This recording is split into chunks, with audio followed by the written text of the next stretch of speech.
Imtiaz is joining me in the studio. Imtiaz, assalamu alaikum wa rahmatullahi wa barakatuh, and welcome to News in Focus Live on Radio Al Ansar International. Alaikum salam, Yunus. Thank you for having me today. Yeah, Imtiaz is now becoming a veteran. I see previously he was nice, fit, prim and proper. Yeah, we're getting He's putting on a little bit of weight because maybe he feels he cannot stop eating, or possibly there are other challenges he has. But Imtiaz, you're wearing two caps today. First is a security cap. And before I came into the studio, a lot of my avid listeners indicated to me that, crime is on the increase. And, people are being caught by surprise. And innocent guys are becoming victims of the smash and grab and various other petty criminal activities. And the more recent one is, I've seen some, video messages coming through that people, in the Overport area around where, Checkmart, etc. are walking around and, criminals are stopping their vehicles and quickly grabbing the cell phone of individuals walking and grabbing their wallets and getting into the cars and running off. And this seems to be the order of the day, a new type of petty criminal activity that's taking place. So from a security perspective, perhaps you just want to highlight what seems to be common now in and around this, Ward 31, but I'm sure it's prevalent in other wards throughout the country and indeed in in other areas. We've got listeners in Pietermaritzburg, Tonga, Stanger, and perhaps they are also facing it.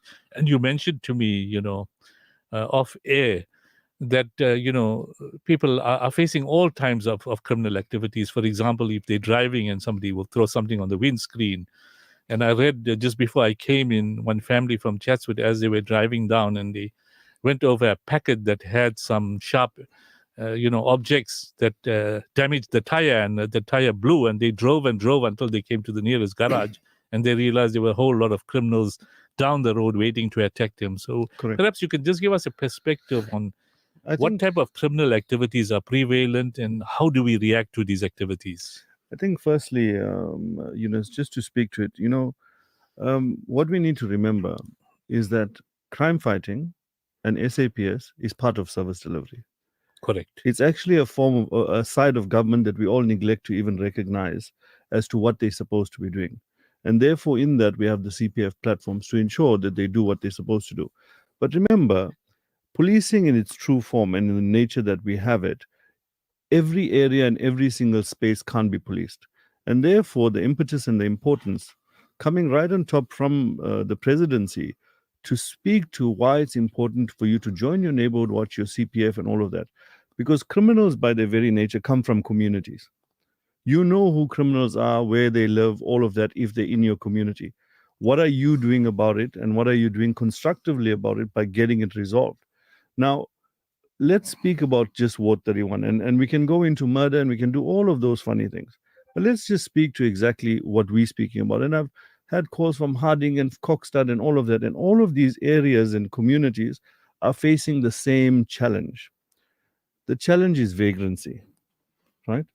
Now, in the Overport area, you'll ask yourself a question. And when Chris Papas used to be in Ward 31 as the councillor, I used to ask him regarding service delivery. What is the difference between Musgrave Road and Brickfield Road? Why is there two distinct differences between how these areas looked, right? And when we discussed it and we understood, the first part is the people that live there have a different sense of responsibility around their own area. When you go to Musgrave, the people have ownership. When you come to Brickfield Road, people have a don't care attitude. Who is it? The people that live there. Now, it's the exact same thing. When we're talking about vagrancy, if you go to Musgrave and Essenwood and all of that, there's not so many vagrants because nobody's opening their windows and nobody's opening their house doors to give things. But when you come to Brickfield Road, as soon as there's someone at the corner, every single female, male, anybody, you opening your window, you're giving 10 rand, you're giving 5 rand. And then tomorrow you complain that your meter got stolen, your copper pipe got stolen, your washing got stolen from the line. This is our situation. We're creating supply and demand. I mean, everything works around that. So if people are in the area and they want something and we give it to them, they're going to use it for what they need. Now, I'm not saying, and I'm not painting all homeless people with the same brush because there's different categories of homeless. You could be on the street for many different reasons. But majoritarily, most homeless people that we have interacted with are on drugs. Now, when you create that space where they're staring at the robot, you're giving 10 Rand, what are they then using it for? And then you want to ask yourself, why is there so much of drugs being sold? So it's an endless cycle. But we are the major influences and codependents of these people by giving them things. So if we start stopping that, and just another thing, you'll see that PRASA has started closing off all their railway lines. In the bottom area near Ambilo, most of the vagrants used to be in that area around Albert Park. They've now removed them, right? Where are they going to go to? There's some of them sitting in Albert Park, but they're now moving into the suburbs. So you're going to see hundreds of different faces. And the question we raise now is that you'll have outside the shops the homeless people, vagrants, with a little bit of a vest on, acting as a car guard. What in fact are you guarding? But yet we feel obliged to open our window and give that 5 Rand and 2 Rand and 10 Rand because we are giving in nature. I understand that. Correct. But let's start giving properly. Let's start giving to organizations that feed. Let's start giving where we know it's not going to them directly, where they can start doing untoward things with it, And we need to stop giving in our area if you want to get rid of vagrancy. That's the bottom line. Now, Imtiaz, in a lot of these shopping malls and supermarkets, in the parking area, these guys put in that so-called, uniform and stand around and guide you when you're reversing your car and expecting a couple of rands. Is it the onus on the owner of those supermarkets to remove these guys or get them out? Because end of the day, those are the guys that eventually turn against you, and yet they self-made car guards. I speak to the responsibility and the ownership of areas. Business people within the overport area, especially around the supermarkets, are only interested in their own interest. If you're coming to the shop, they're not interested in what's happening to you on the outside. The only time it starts affecting you is when the numbers or the figures on the till start dropping. That's the only time they'll start speaking about what can we do, how can we change things. And when it doesn't hurt the pocket, they're not interested, Now, when we open our doors and we give to these homeless people, if there's no market there, they're not going to be there. Let's be honest about it, So that's a quick solution for us to resolve that. But the other question is, at the Sparks Road, Brickfield Road intersection, we willy-nilly will have our windows open, we're driving freely, we're driving comfortably. How many of us would do the same thing at the Jan Smuts intersection, at Bel Air Road? We wouldn't do it because it's unsafe. You wouldn't do it at the bottom of the Reservoirs intersection because it's unsafe. We feel safe in our area, even though there are so many people around us. And when we do interviews, we do regular Metro Police cleanups with Metro Police, unbeknown to many people. All Metro Police is really doing is displacing them. They're moving them out of your area for today. Tomorrow, they're going to be back in your area because there is no real plan the city has to resolve this urbanization issue that we have. They have no homes. They have nowhere to go. And when you interview them, where are you from? Some are from Flagstaff, Umzinkulu, Eastern Cape. You hear some town names that you've never heard of in your life. But everyone is here. How many of them are criminals? How do we check that? You pull up their sleeves, you'll see they've got tattoos, jail tattoos. What were you in for? Rape, murder, this. Now, all of these people are actually standing next to you where your vehicle is. Do they know what time you're going to work? Do they know where you live? Are they seeing you coming out of your driveway? What is going on? We had an incident just on Arcadia Road. The lady was home alone during the day. There were 2 people in the park. They jumped up the tree. They went into the house. Luckily, she saw them and she created an alert. But this guy actually pulled a knife for her. Now, these are the types of things that are happening in our area. And we're seeing it over the past 6 months exponentially growing in our area. We need to stop giving. And then only we can start doing a cleanup. So your advice to our listeners out there that when they're driving, keep your windows closed, ignore these vagrants. They don't deserve any money. If you want to give sadaqah, give it to deserving people in deserving areas rather than these vagrants. You could turn around risking yourself. Either they grab your cell phone or otherwise. Avoid going into smash and grab areas like in Mayville and other areas because whilst the police presence is there, they're not there all the time. And this activity continues because these are vagrants that are taking the money and the cell phone, selling it to buy drugs. For example, you got an expensive Samsung cell phone, they care a damn about the value. And there are people that actually buy this, the people that deal in cell phones. So what is your general advice to our people out there? Besides reading the dua, Bismillah, Tawakkaltu ala Allahu, la hawla wa la quwwata, that is masnoon dua, and making sure that you are well aware of your surroundings in terms of these vagrants, in terms of being alert, in terms of not going into areas that have problems of this nature. What is your advice to our listeners? When it comes down to the issue of me saying don't give to a vagrant, I'm not saying don't give to anybody at all. Find organizations that feed, do feeding, do all of those things. That's good work, right? But look at it from a holistic perspective of your entire community. It's not about your 2 rand. It's about the 300 2 rands that one vagrant gets in a day, right? That creates the space for him to be on that street. But when he doesn't get that, what is he going to be doing? He's going to be attacking your home. He's going to be doing this. Your children can't walk to school these days. It's not safe for them to walk on Brickfield Road. Realistically, what are we doing in our areas? We need to start taking back your area. If people don't live in your area, they shouldn't be there. And that's the bottom line. Going down to Ballet Road, Pinetown it's a smash and grab hotspot. You can't stop at any robot.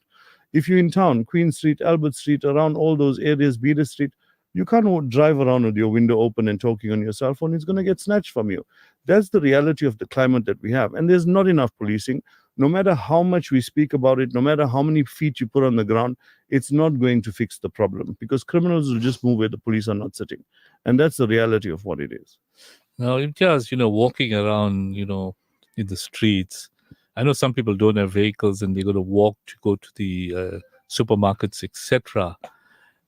What's your advice to those people? Because recently there's been an increase of people driving past criminals, noticing somebody is walking in the road with his cell phone, stopping, snatching the cell phone, handling the individual's pocket, taking his wallet, and because the person is old or he's not quick enough, he can't do anything, and nobody helps because people are scared.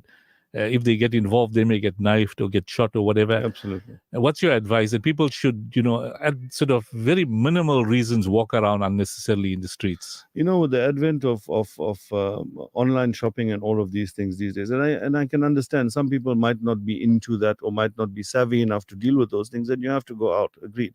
But we gotta look at things from a very different perspective, right? One of the biggest problems that we've always faced and always had as a country is number plates, vehicle number plates. You can go to any number plate shop and make a number plate for a different vehicle and put it onto your car, right? Now that they've changed, and this is something we've been lobbying for and speaking about for quite some time, to say that the number plate system should be regulated and properly regulated at that. Vehicles should have number plates that are fixed to the vehicle, either by pop rivet or bolted at, but not being able to be easily replaced. Now with the new number plate system coming in, before you could see there's a vehicle coming from NKR, it's Ladysmith, Dundee, all of these different areas. With the new ZN number plate, you don't know where a vehicle is from. With the Ubers and all of that, you can't identify that this vehicle is not even from this town, right?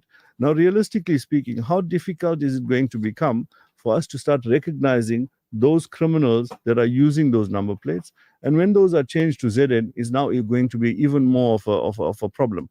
Government needed to have regulated it where when you go buy your license or you register your vehicle, you get a set of number plates. And that's it. If you need another one, you need to go and apply again. It's not regulated. And that's where one of our major issues are. Now, when these guys are coming around, they're using Ubers, it's a clone plate. There's so many of these incidences, right? You'll be walking on the street, 2 guys jump off the vehicle, they come, snatch your phone, jump back into the car, and they're gone. What do you do? Why are you walking on the phone with the phone on the road? But the question is this, Yunus: how have we normalized in society to say that it's not okay for you to walk on the streets with the phone or anything valuable? What kind of country are we living in where you can't walk on the street with money in your pocket? What are we doing, realistically speaking, right? There is a program called E2. It's an eyes and ears program developed by SAPS to work in partnership with all security companies. If security companies don't know about it, they can contact me. We'll get them in touch with the people that are doing this.